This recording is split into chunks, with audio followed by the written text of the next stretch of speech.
역대상 4장 9절로 10절 말씀을 다 같이 봉독하시겠습니다. 역대상 4장 9절로 10절 말씀을 다 같이 봉독합니다. 야베스는 그의 형제보다 귀중한 자라. 그의 어머니가 이름하여 이르되 야베스라 하였으니 이는 내가 수고로이 낳았다 함이었더라.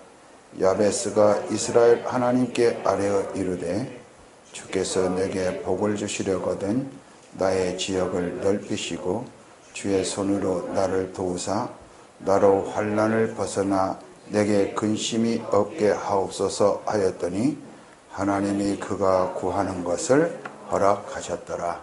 아멘. 방금 봉독하신 역대상 4장 9절로 10절 말씀을 통해서 야베스 기도, 이런 제목으로 은혜를 나누도록 하겠습니다. 이 역대상하, 이 역대기를 보면 족보로 시작을 합니다. 그래서 우리가 성경을 읽을 때에 우선 지루하고 우리하고 아무런 상관이 없다는 생각이 들어서 넘어가고 싶은 책이 바로 역대기입니다. 그러나 역대기를 기록한 목적은 주님께서도 말씀하셨듯이 성경은 그리스도를 증거하는 것입니다. 그러므로 역대기를 기록하신 목적도 그리스도를 증거하기 위한 것이기 때문에 우리가 그냥 지나쳐서는 결코 안 됩니다. 이 역대상 4장에서 8장은 이스라엘 각 지파에 속한 뿌리에 초점을 두고 있습니다.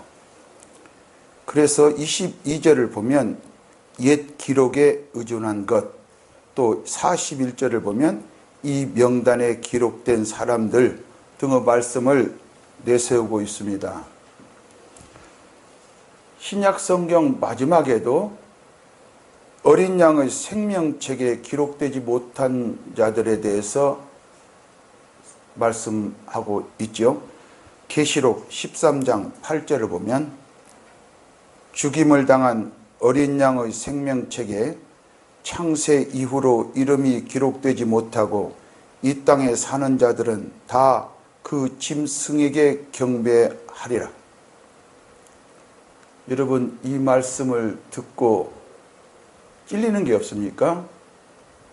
만약에 하나님의 어린 양 생명책에 우리 이름이 기록되지 못한다면 우리는 다 그 짐승, 바로 사탄을 숭배하게 되어 있습니다. 예수 그리스도 이름이 우리 안에 있기 때문에 우리 이름은 어디에 있는가? 하나님의 어린 양 생명책에 기록되어 있다, 이 말이죠. 이 북이스라엘은 말이죠, 바벨론에게 멸망한 것이 아니라 아수르라는 막대기를 들어서 멸망을 시키죠.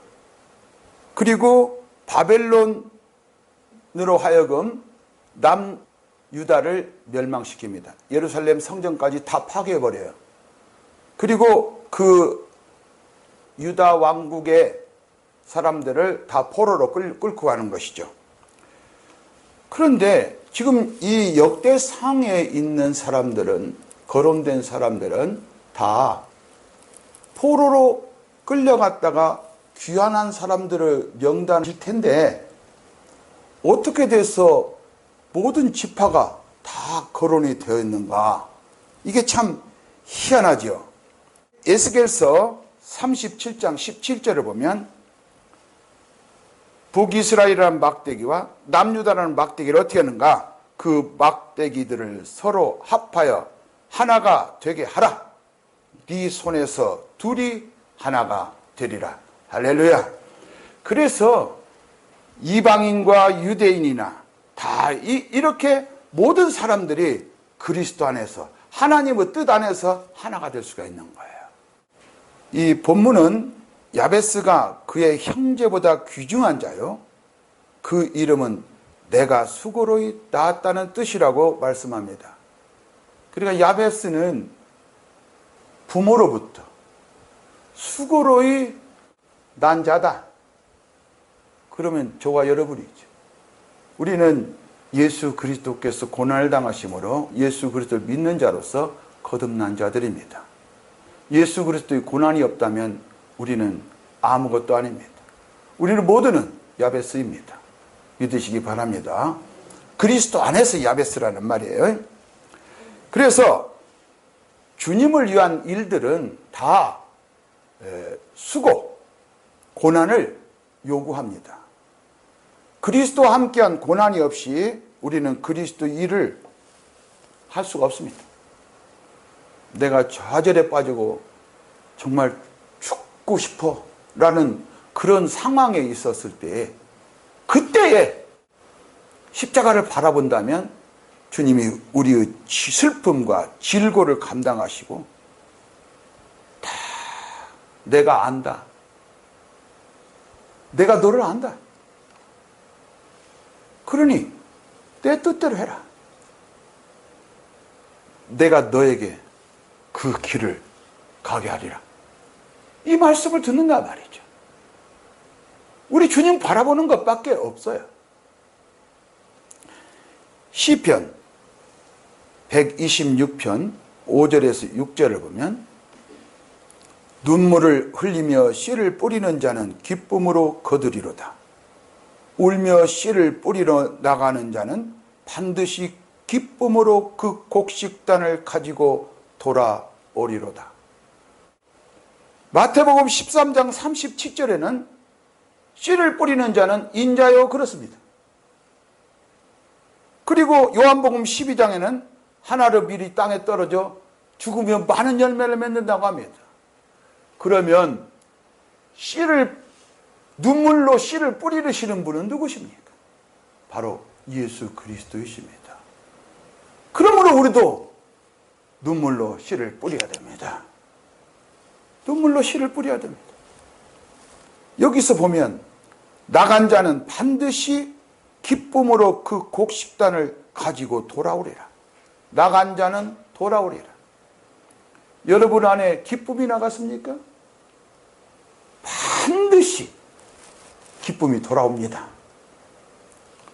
기쁨이 나가면 내 안에는 무엇이 있습니까? 슬픔이 있어요.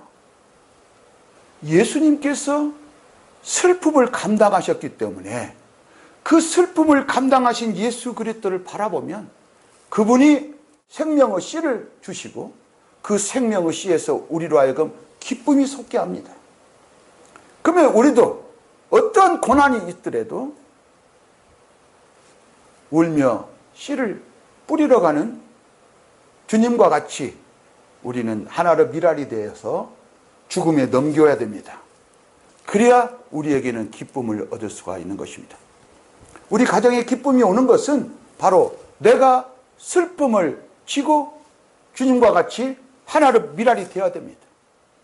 그럴 때 우리 가정에 기쁨이 옵니다. 씨를 뿌리는 것은 결국 생명의 복음을 전파하는 것입니다. 씨를 뿌릴 때 이에 생명이 없는 씨를 뿌리는 것은 아무 의미가 없습니다. 그래서 주님은 나는 길이요 진리요 생명이라고 하지 않습니까? 우리 안에 누가 계십니까? 바로 생명이 계십니다. 어려우십니까? 사망에 들어가시기 바랍니다. 하나로 미랄이 된 것을 믿으시기 바랍니다. 그러면 반드시 많은 재물이 나에게 돌아올 것입니다. 폭삭 망하신 여러분, 내 안에 재물의 생명이 있어 심어지면 반드시 많은 재물이 온다는 것을 믿고 죽음에 넘기우시는 지혜로운 여러분이 되시기 바랍니다. 자, 그래서 사람이 무엇으로 심든지 그대로 거둡니다. 사망의 씨를 뿌리든지 생명의 씨를 뿌리든지 둘 중에 하나입니다. 그것이 하나님의 선물로 받은 생명의 씨인가 스스로 받은 육체의 씨인가, 이것은 바로 하나님이 심으라고 하셨을 때 심는 걸 보면 압니다. 우리들의 모든 삶에서 나타납니다. 자, 갈라디아서 6장 8절에서 9절을 보면 자기 육체를 위하여 심는 자는 육체로부터 썩어질 것을 거두고 성령을 위하여 심는 자는 성령으로부터 영생을 거두리라. 자, 이 뒤에 말씀을 잘 보세요. 우리가 선을 행하되 낙심하지 말지니 포기하지 아니하면 때가 이름에 거두리라. 우리가 하나님의 말씀에 순종하며 살 때에 우리에게는 많은 장애물이 옵니다. 얼마나 낙심이 되겠습니까? 수많은 날들을 그냥 집어 던져버리고 싶어요. 그러나 뭐라고 하십니까? 우리가 선을 행한다면 절대로 낙심하지 말아라. 낙심은 바로 하나님을 믿지 않은 데 있습니다. 그러니까 낙심하지 말지니 포기하지 아니하면 때가 이름에 거두리라. 왜 이런 약속이 있을 수 있습니까?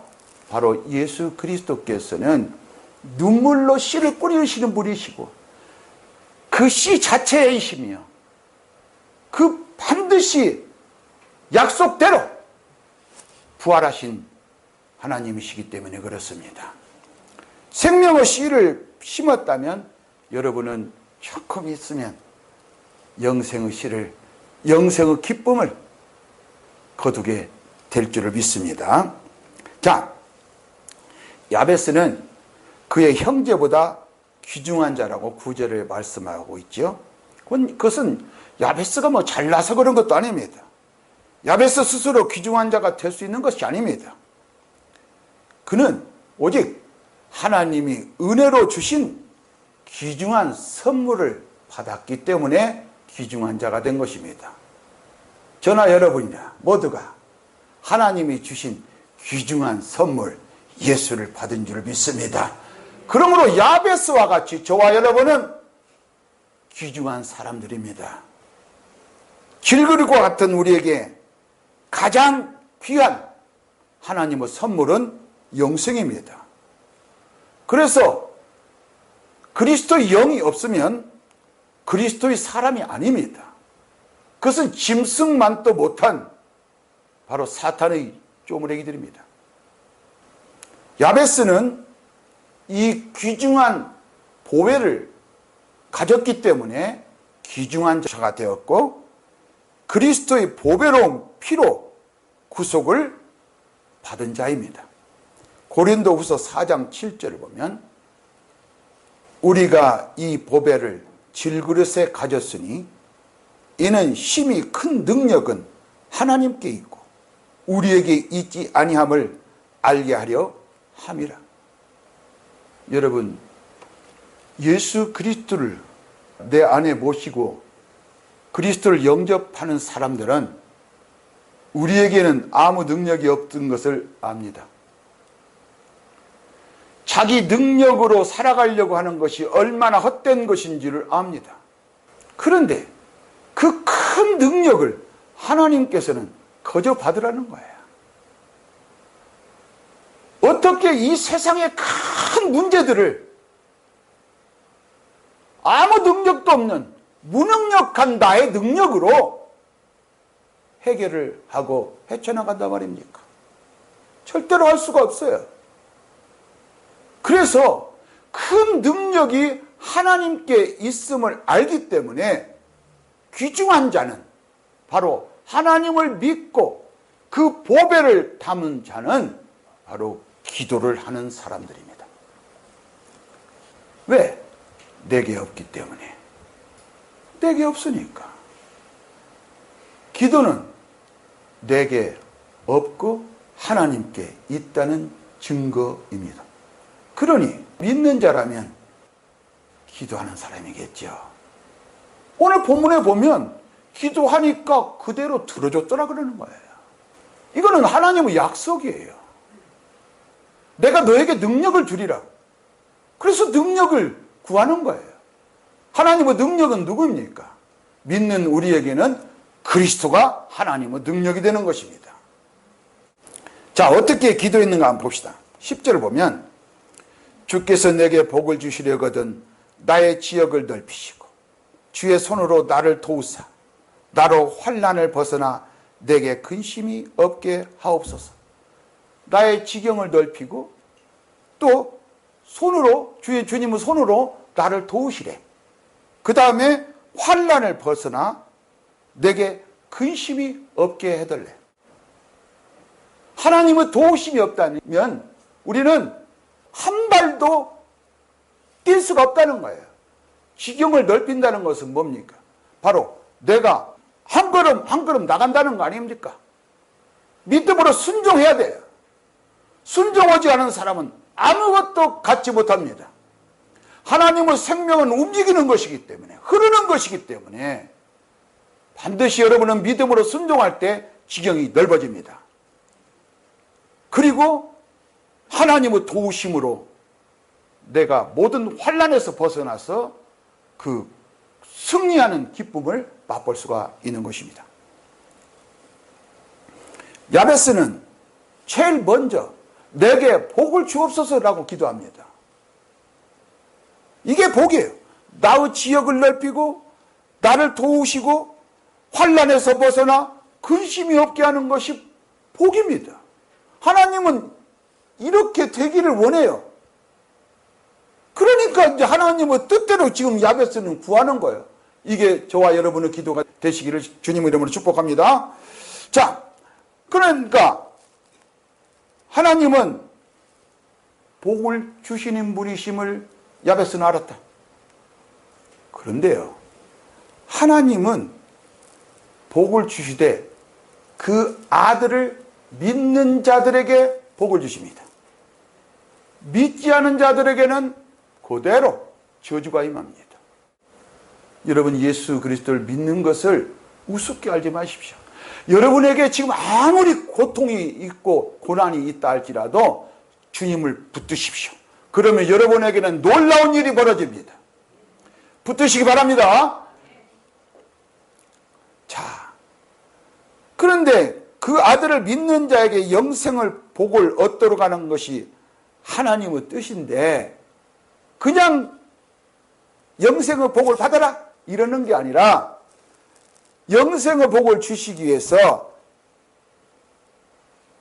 주님께서는 우리의 저주를 감당하시고 십자가에 달려 죽으셔야만 했다는 거예요. 그 예수를 믿을 때 우리는 야베스와 같이 복을 주시옵소서라고 기도를 할 수 있습니다. 나를 도와주시옵소서라고 기도할 수 있습니다. 저주를 감당하신 주님을 보지 못하고는 절대로 우리는 복을 주시옵소서라고 기도할 수가 없습니다.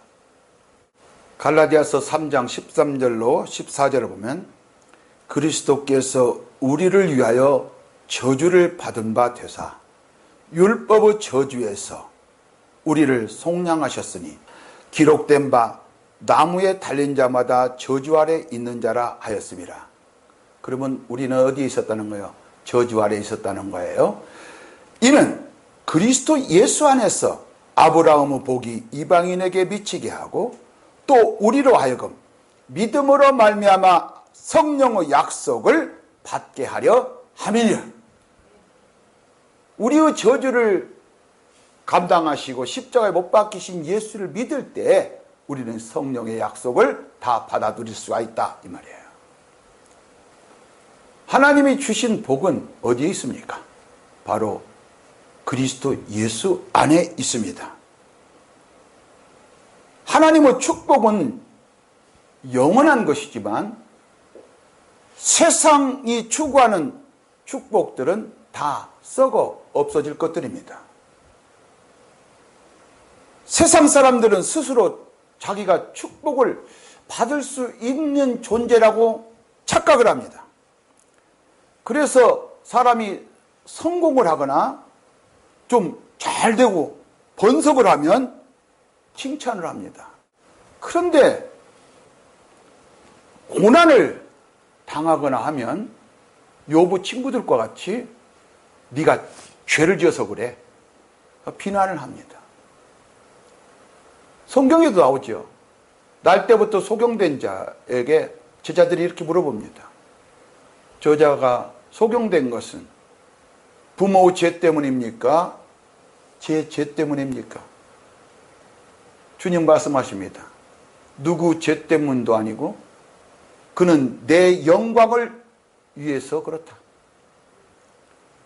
여러분, 우리가 지금 여러 가지로 고난을 당하고 있지만 그 고난은 사실상 나를 통해서 주님의 영광을 나타내기 위한 것입니다. 절대로 좌절하기나 낙심하지 마시기 바랍니다. 그렇게 이 세상 사람들은 모든 사람을 자기 기준에다 놓고 판단을 합니다. 자기 자신이 잣대요. 그러나 우리는 누가 잣대입니까? 그리스도께서 우리의 저울이 되는 것입니다. 우리가 이 땅을 떠나거나 모든 삶 속에서 우리는 거룩하신 재판장 앞에 서게 될 것을 압니다. 세상 재판관은 조금 그런 재판도 해요. 사람이 하는 것이라. 그러나 우리 하늘의 재판관이신 하나님께서는 절대로 그릇된 판단을 할 수가 없습니다. 거룩하신 재판관이니까요.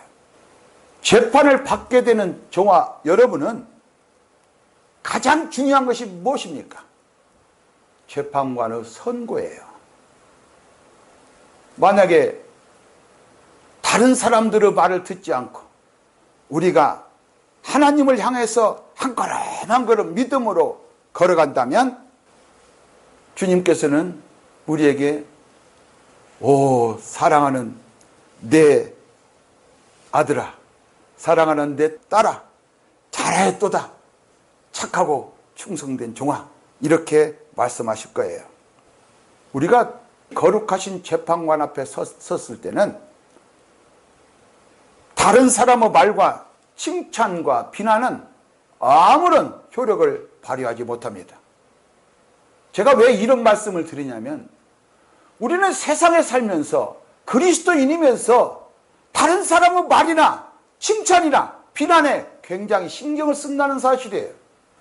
여러분, 우리는 하나님이 나를 볼 때 어떻게 보실까만 바라보시기 바랍니다. 하나님을 어떻게 기쁘시게 할까? 이것만 바라보시기 바랍니다. 사람의 칭찬과 비난에 귀를 기울이지 않은 것은 바로 우리 주님께서, 승천하신 주님께서 장차 심판주로 오실 것을 믿는 것입니다. 이게 바로 재림입니다. 우리는 많은 것을 소유할 때 축복을 받았다고 생각합니다. 그러나 성경은 사람의 생명이 그 소유 넉넉함에 있지 않다고 합니다. 그리고 소유 넉넉함에 있다고 생각하는 자를 성경은 뭐라고 하느냐? 어리석은 자라고 합니다. 우리는 누굽니까? 소유가 없는 자들입니다. 그렇다면 아무것도 없는 것입니까? 아무것도 없는 것 같으나 모든 것을 가진 자입니다. 왜 그렇습니까? 바로 예수 그리스도를 믿음으로 주님께서 모든 것을 가졌으므로 우리는 그리스도 안에서 모든 것을 가진 자입니다. 이 세상에서 가장 편안한 환경이라도 우리 마음에 있는 불안감을 해소하지 못합니다. 원하는 것을 다 얻어도 영생이 없으면 결코 만족하지 못하고 아무리 재산이 많아도 기쁨의 샘이 거기서 솟아나는 것도 아닙니다.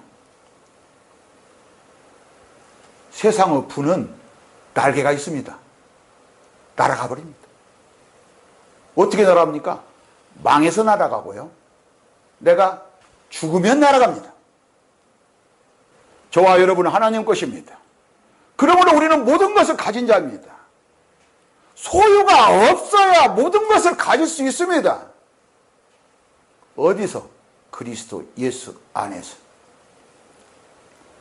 구원은 하나님이 주신 선물입니다. 축복도 마찬가지입니다.